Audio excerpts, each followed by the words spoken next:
ጉድና ጅራት ከበስተኋላ ነው ይላል ያገሬ ሰው። የሁሉ ነገር ሳይመጣ ነበር ብዙ ነገር የተናገርነው። በስተመጨረሻ ሁሉ ነገር እውነት ወጥቷል። እውነትና ንጋት እያደር ይጠራል ይላል ያገሬ ሰው። አብርሽ በስተመጨረሻ ሲነቃ ሁሉም ነገር እውነቱ ሲገለጥለት ሩታን በጥፊ እስከ መምታት እንደደረሰ በዝርዝር የሚለቀቀው ቪዲዮ አስቀድሞ እየደረሰን ይገኛል። ልብ ብላችሁ ካያችሁ አብርሽ መንቃቱም ይመስላል። ወንድሙ ኤፍሬም አሁን ከኛ ሂድልን፣ እኔ ማናገር የምፈልገው ሄርሜላና ሩታን ነው ብሎ ነው እንግዲህ ቪዲዮ ያበቃው። ከዛ በኋላ ነገ የሚለቀቀው ቪዲዮ እጅግ አስደንጋጭ ነው። ሩታን ምንድነው ያደረግሽኝ? ምንድነው የተጫወሽብኝ? ቆይ ምንድነው ከኔ የምትፈልጊው ብሎ ነው እንግዲህ በከባድ ሁኔታ ሩታን ሲያንቀጠቅጥ ሲቆጣት እንደነበር በዝርዝር ያለው ቪዲዮ አስቀድሞ መረጃው የደረሰን። ልክ ቪዲዮ ሊያበቃ ሲል እንዲህ ሲል ተናገረ አብርሽ። የሆነውን ሁሉ አላስታውስም፣ እኔ ግን የማስታውሰው ከነሩታ ጋር ሆኜ ደስ የሚያሰኝ ነገር አንድም አላሳለፍኩም፣ ሁሉም ብዥታ ነው ሲል ገልጿል። ይህ ማለት ሩታና ወንድሙ ኤፍሬም አብርሽን የያዙበት መንገድ እውነትም የሆነ መተት እንደነበር የሚያሳይ እንደሆነ ያመላክታል። ከዚህ ጉዳይ ጋር ተያይዞ አብርሽ እንዴት በአጭር ቀናት ውስጥ ወደ ራሱ እንደተመለሰ በዝርዝር የሰማናቸው መረጃዎች አሉ። እህቱ ቡዜ የሰራችው እጅግ ትልቅ ታሪክም አለ። እንዴት በአንድ ቀን ውስጥ ሁሉን ነገር አውቆ እንደመጣም በዝርዝር መረጃው እናሰማለን። ይህን ነገር እነሱም ደብቀውናል። ከዛም ባለፈ መልኩ አብርሽ ለአንዴና ለመጨረሻ ጊዜ ለሩታ የተናገራት ነገር እጅግ ያሳዝናል። ነገ የሚለቀቀውን ቪዲዮም ነው አስቀድሜ የምነግራችሁ።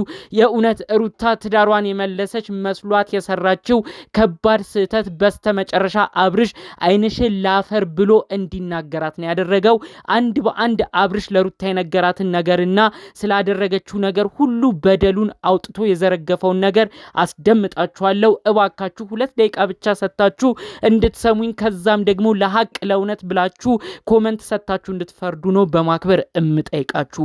ሰላም ጤና ይስጥልን ውድ ሀገሬ ልጆች፣ በተለያዩ ዓለም ሀገራት እምትገኙ እስቲ አንድ ምርቃትን ልመርቃችሁ። በስራ ድክም ያላችሁ፣ በመራሯጥ ህይወታችሁ ያዛላችሁ ሰዎች ሁሉ እርፍ ብላችሁ እቅፍ ድግፍ አድርጎ ፈጣሪ ይዟችሁ እንዲሁም እርፍ ብላችሁ ኑሯችሁ ተስተካክሎ የኛን ቪዲዮ የምታዩበትን እድሜና ጤና እሱ ቸሩ መድኃኔዓለም ያድላችሁ። የሀገሬ ልጆች በያላችሁበት እውነት ፈጣሪ አምላክ የምትሰሩበትን ጉልበት ጤናችሁን እሱ ይባርክላችሁ። የኔ የወንድማችሁ ምርቃት የሚመቻችሁ እንደተለመደው ቪዲዮን ላይክ አድርጋችሁ ጀምሩ። እንዲሁም ለቤት አዲስ የሆናችሁ ሰዎች ሰብስክራይብ አድርጋችሁ የኔን ቤተሰብ ሁኑ በማክበር ጠይቃለሁ። ቀጥታ ይዤ ወደ መጣሁት ዝርዝር መረጃዎቼ አመራለሁ። የዛሬው ቪዲዮ ሲለቀቅ እጅግ ጓጉቼ ነበረ። አብርሽ ወደ ራሱ ሲመለስ የትኛው ጋር ያለውን ሰው ነው የሚወቅሰው? ማን ነው ለኔ ጥሩ ያሰበው ብሎ ማን ነው የሚያመሰግነው? ማን ነው የሚወቅሰው ብዬ እጅግ ለማየት ጓጉቼ ነበር። ታዲያ ያየነው ነገር አዝማሚያው በተለይ ዛሬ ቀደም ብሎ በተለቀቀው ቪዲዮ ላይ አብርሽ ወንድሙን ኤፍሬምን አሁን ዞር በልልኝ ማናገር እምፈልገው ሄርሜላንና ሩታን ነው ብሎ እንግዲህ ሩታንና ሄርሜላን ለማናገር ሲጥር አይተናል። እህቱን ቡዜ በዛው ቆማ አይተናል። ይህ የሚያሳየው በወንድሙ ኤፍሬም ብሽቅ እንዳለ፣ ኤፍሬም ያደረጋቸው ነገሮች ሁሉ አሁን ላይ አብርሽ ሲነቃ ተመልክቶ በወንድሙም ተስፋ እንደቆረጠ ነው። እውነት ሄርሜላንና ሩታን ብቻ ማናገር ቢፈልግ ኖሮ እህቱ ቡዜንም ሂጂ ይላት ነበር። ነገር ግን እህቱ ቡዜ ለሱ እንደምታስብ ስለተረዳ፣ ወንድሙ ኤፍሬም ደግሞ የአብርሽን ህይወት ለማሰናከል ሲሮጥ እንደነበር አንድ በአንድ ስለተረዳ ይመስላል አብርሽ ወንድሙን ሂድልኝ ሲለው ተመልክተናል።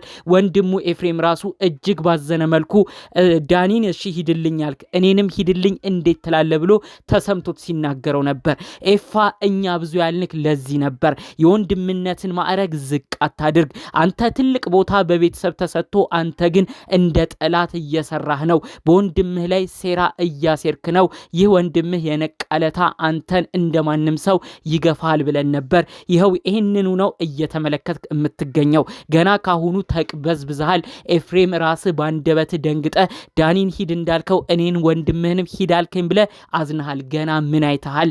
አብርሽ ካንተ ጋር ያለውን ነገር ሁሉንም ያቋርጣል።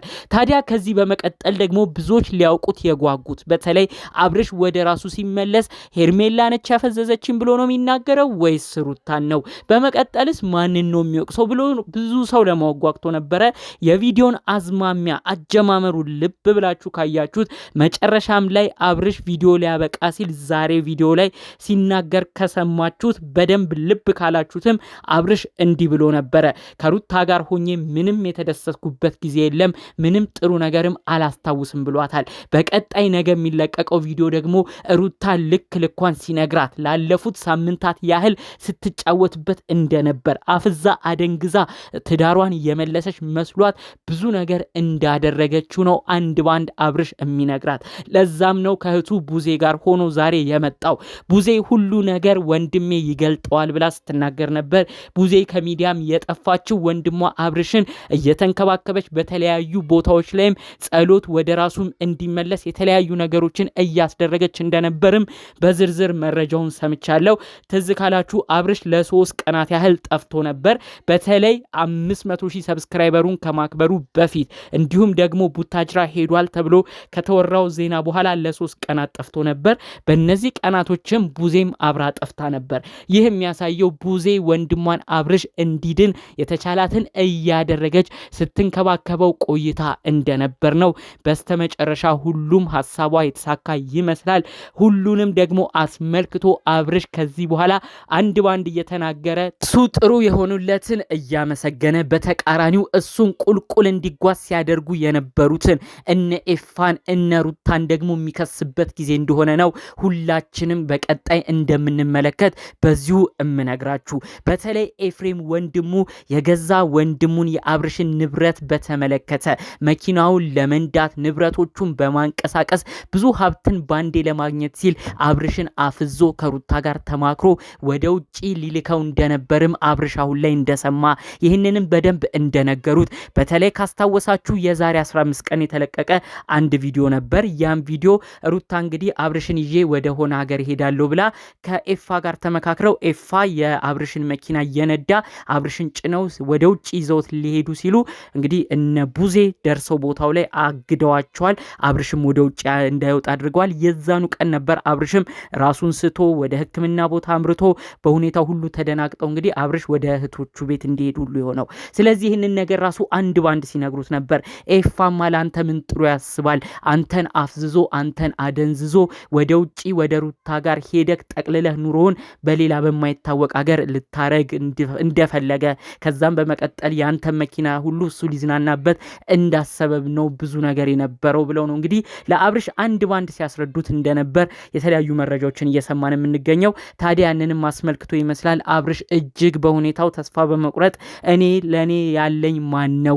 የልጄ እናት ያልኳት ሩታ እንዲኮነጅ የገዛ የእናት አባቴ ልጅ ወንድሜ እንዲኮነብኝ ለኔ ቆሞ ማን ነው ብሎ እጅግ ሆድ ብሶት በጣም እንዳዘነ በመቀጠልም ሩታ ልኳን ነግሮ ከእንግዲህ በምንም አይነት ሁኔታ ወደሱ ህይወት እንዳትመጣም እንዳስጠነቀቃት ጭምር መረጃውን እየሰማ ነው ማለት ነው።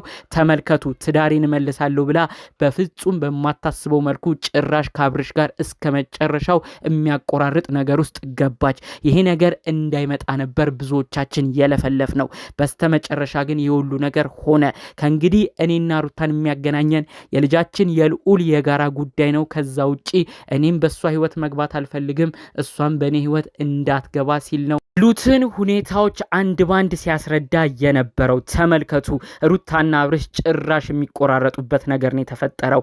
አብርሽ ብዙ ነገር ለመፍዘዙ ራሱን ስቶ እንዲህ ለመሆኑ ሩታን ተወቃሽ ማድረግ ከጀመረ ኤፍሬምንም እንደዛው ተወቃሽ ማድረግ ከጀመረ ጭራሽ እየሸሻቸው ነው የሚመጣው። የሁሉ ከመሆኑ በፊት ነበር ተው ስንል የነበረው። አሁን ያሉት ጉዳዮች ሁሉም አብርሽ የነቃና ሁሉንም ነገር የደረሰበት ይመስላል። እዚህ ጉዳይ ላይ ሽማግሌ ገብቶ እነዚህን ሰዎች ካላስማማ እመኑኝ አብርሽ ከነዚህ ሰዎች ጋር በፍጹም እንደማይገጥምም ጭምር ነው አያይዤ የምነግራችሁ። ለልባሉ መረጃዎቻችን ለዛሬ ዘን የመጣ ነው ይህን ይመስል ነበር። በሌሎች ቪዲዮዎች እስክንገናኝ ሰላሙን ሁሉ ተመኘሁላችሁ። ሰላም።